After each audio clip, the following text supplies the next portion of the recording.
I found out my wife was cheating because of a single sentence I wasn't supposed to hear. It was a Tuesday night, nothing special. I was sitting on the couch, scrolling through emails, while she was in the kitchen making tea. I heard her laugh. Not her normal laugh, but that low, almost shy one she used to do when we first started dating.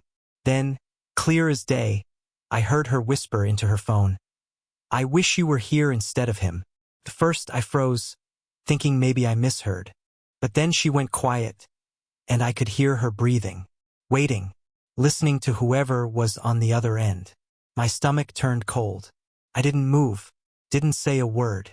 I just sat there, replaying it in my head, over and over. She walked back in a minute later, smiling like she'd just remembered a happy memory, placed the tea in front of me, kissed me on the forehead, and asked what I was working on.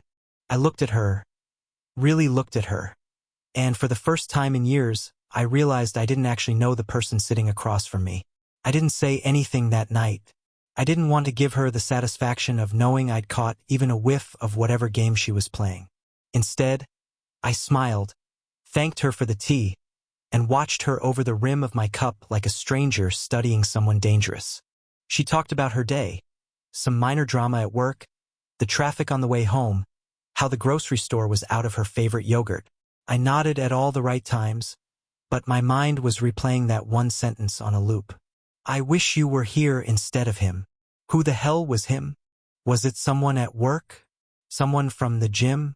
Someone she'd known for years and I'd shaken hands with at some barbecue without a clue? That night, I lay in bed listening to her breathe. I thought about all the little moments that had felt off lately, how she'd started going to yoga classes twice a week, even though she used to hate yoga. How she'd begun dressing up just to run errands. How she suddenly guarded her phone like it was a piece of classified government intel. The next day, I decided to stop being passive. When she got in the shower, I quietly slid her phone off the nightstand. Locked, of course. I tried a few guesses before. Birthdays, anniversaries, nothing worked. This time, though, I remembered something. A few weeks ago, I'd overheard her tell a friend she changed her passcode to something easy, so she wouldn't forget it. I tried our house number. Bingo. My heart was pounding so hard I thought it might shake the phone out of my hands.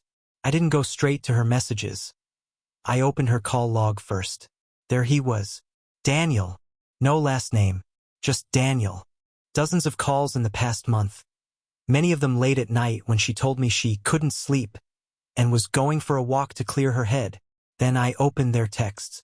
The first thing I saw was a photo of her, wearing the same robe she wore around me, but taken from an angle I'd never seen. Felt invasive. Felt wrong. Felt like I was looking at a version of her that wasn't mine anymore. His replies were worse. He told her he missed her, that he couldn't stop thinking about her, that he hated she had to go back to him every night. Back to me. I scrolled until my stomach turned. I couldn't read anymore. I locked the phone, set it exactly where I found it, and walked out of the bathroom before the steam cleared. I didn't confront her. Not yet. I needed to know more. I needed to see just how deep this went. Over the next week, I became an actor in my own life. I smiled when she walked into the room, asked her about her day, even kissed her goodnight. Inside, I was counting the hours until I could check her phone again. I needed to build the full picture before I made my move. Thursday night, she said she was going to yoga. She grabbed her mat and left with a quick kiss. 5 minutes later, I was in my car, following her from a distance. I kept far enough back so my headlights wouldn't give me away. My chest tightened when she passed the turn for the yoga studio and kept driving. She pulled into the parking lot of a small Italian restaurant on the other side of town. I stayed in my car, engine off, watching her step out. She looked different. The way she smoothed her hair, checked her lipstick in the reflection of the car window. It wasn't how you prep to stretch in a room full of strangers. A tall man came out of the restaurant. Daniel. I knew it had to be him without even being introduced. They didn't hug right away. They just stood there, looking at each other for a long second like they were picking up a conversation they'd started years ago. Then she smiled, and it was the same shy smile I'd heard in her voice that night in the kitchen. They went inside. I waited 15 minutes before walking up to the window where their table was in view. I couldn't hear them, but I didn't need to. The way she leaned forward, the way he touched her hand across the table, the way she laughed. None of that belonged to me anymore. I drove home in silence. Later that night, when she came back smelling faintly of wine and perfume, I asked, "How was yoga?" She didn't even blink. "Good. Relaxing." She kissed me on the cheek, headed for the shower, humming to herself. I sat there staring at the wall, wondering how someone could lie so easily. I knew now that this wasn't a fling. This was something deeper, something that had been growing right under my nose. And I knew I couldn't just explode in a fit of rage. That would only give her control over the narrative. If she was going to burn this marriage down, I was going to make sure I walked out of the flames without a single scar. So I kept playing my role, kept smiling, kept asking about her day, kept pretending I didn't know she was slipping out of my life one whispered phone call at a time. But inside, I was sharpening every detail, every piece of proof, until it was a blade I could use when the time came. The second time I followed her, it was raining. She left the house with an umbrella and her yoga bag, glancing over her shoulder like she was afraid someone might see her. I trailed her again, keeping 2 cars back, the wipers thudding in a slow, steady rhythm that matched my heartbeat. This time, she didn't go to the Italian place. She went to an apartment complex on the edge of town. I parked on the street and watched her walk up to one of the doors. She didn't knock. She had a key. The door opened, and Daniel stood there, barefoot, holding a mug of coffee like he'd been expecting her. She slipped inside without a word, and the door closed. I sat there for an hour, 2, rain running down the windshield, the inside of my car smelling faintly of damp clothes and old fast food wrappers. Every so often, I imagined what they were doing inside. The thoughts came uninvited, jagged, each one cutting a little deeper. When she finally emerged, it was dark. She was laughing about something, her head tilted back, Daniel's hand on her lower back. They kissed, slow, deliberate, like they had all the time in the world, and then she got in her car and drove away. I didn't follow her home. I needed space to think. I drove to a 24-hour diner, ordered coffee I didn't touch, and stared at the steam curling up from the cup. Somewhere between the second and third refill, I decided I wasn't going to confront her in anger. I wanted her to tell me herself. I wanted to give her enough rope to hang the whole thing without me having to push. For the next 2 weeks, I gathered everything. Screenshots of her messages, phone records, photos of her with Daniel. Every lie she told, I marked down with the real truth beside it. I didn't even know if I wanted to use it, but having it felt like a shield. One night, as we were eating dinner, she looked at me and said, "You've been quiet lately. Is something wrong?" I almost laughed. "No," I said, "just a lot on my mind." She smiled, but there was a flicker in her eyes. She could feel something shifting. She just didn't know it was her world tilting, not mine. The breaking point came on a Sunday morning.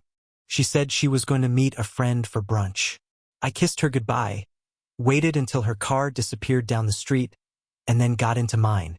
She didn't go to brunch. She went straight to Daniel's apartment. I waited outside for over an hour before walking up to the door and knocking.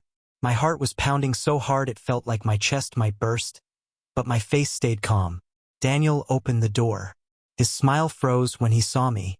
For a second, he looked like he might slam it in my face. "Is she here?" I asked, my voice steady. He didn't answer, but I heard her from inside. "Who is it? Babe? Babe." She appeared behind him, wearing one of his t-shirts. When she saw me, all the color drained from her face. We stood there in silence for a moment. I could hear the ticking of a clock somewhere inside. Finally, I said, "I think it's time we stop pretending." She tried to speak, but I raised a hand. "Save it. I'm not here to scream or throw things. I just wanted to see how easily you'd lie to me if I looked you in the eye." Her mouth opened, closed. Daniel shifted uncomfortably. "I've known for weeks," I continued. "The calls, the texts, the nights you said you were at yoga." I took a step closer, lowering my voice. "You could have told me." You could have ended it before it turned into this circus. But you didn't. She reached for me like she thought she could still fix it, but I stepped back. I'll be sending you the divorce papers this week, I said. You can stay here. Looks like you've already moved in. Then I turned and walked away. I expected to feel rage or grief or some crushing wave of emotion. Instead, I felt light, like I'd been carrying a boulder for months and had finally set it down. I didn't look back when I reached my car. I could hear her calling my name, but her voice sounded far away, like it was coming from another lifetime. I drove without a destination, letting the streets carry me until I ended up at the coast. The air was cold and sharp with salt. I stood there for a long time, listening to the waves crash against the rocks, letting the sound wash the last of her out of my system. Over the next few days, she tried to call me, text me, emails even. The first few messages were defensive, full of excuses about how it just happened, and I never meant to hurt you. Then they turned desperate. Can we talk? And we can fix this. Finally, they went silent. The divorce was quick, cleaner than I expected. I didn't ask for the house or the car. I just wanted my life back. The last time I saw her was in the courthouse parking lot. She looked smaller somehow, like the lies had hollowed her out. She opened her mouth to say something, but I walked past her without stopping. Months later, I still think about that night in the kitchen. How one careless sentence unraveled everything. But I also think about how much lighter I feel now. People always say the truth will set you free. What they don't tell you is that sometimes freedom feels like standing on a cliff, the wind in your face, and knowing you'll never have to hear another lie again. And in that silence, you realize you're not just free from them. You're free from the person you had to become to survive them.